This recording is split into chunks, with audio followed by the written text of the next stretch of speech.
Okay, we just want to look at these basic graphs and just look at, like for the sine graph oscillates like that. What is the amplitude? So the amplitude here is A, and it is basically on your graph how far above and below the central position it is.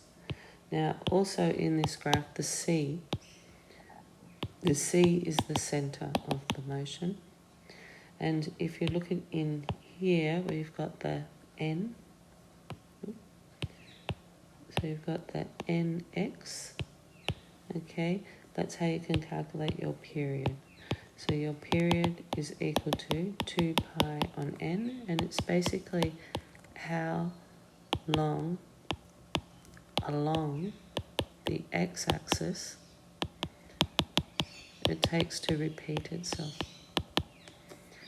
Okay, so this is 2 pi normally, but if you've got this number in front, it'll be 2 pi on N.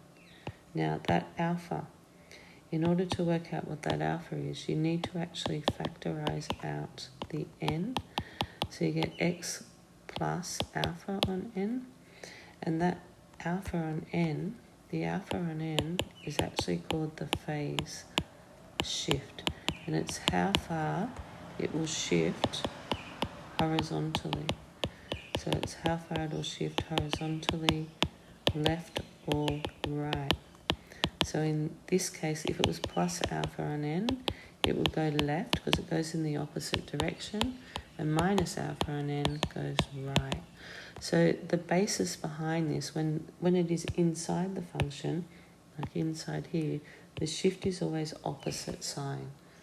So you notice with the period, you divide the x values by N. With the phase shift, because that's times there, because it's plus alpha on N, you'd minus alpha on N. Okay? Whereas the ones that affect the y are the amplitude and the centre.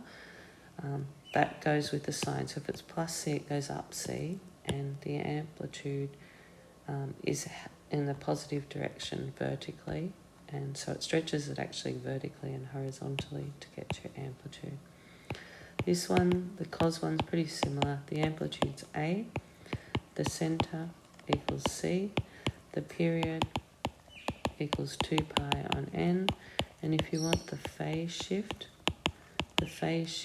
comes from going x plus alpha on N, so the phase shift would actually be minus alpha on N to the left. So your phase is your alpha on N, so you must do it on N.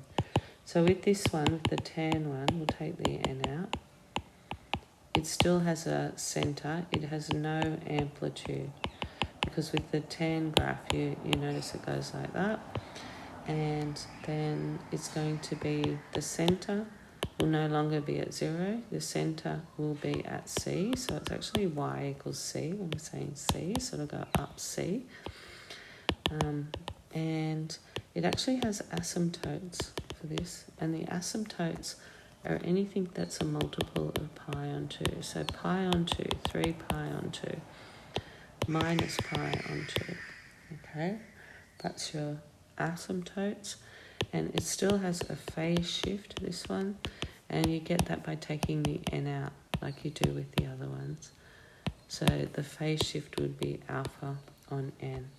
Now the period for the tan function, the tan function goes from minus pi on 2, pi on 2, and then you go to pi, and you go 3 pi on 2, and you go like this, and okay, so you can see that after pi is when it repeats itself. So the period is pi on N. That's when it starts to repeat itself.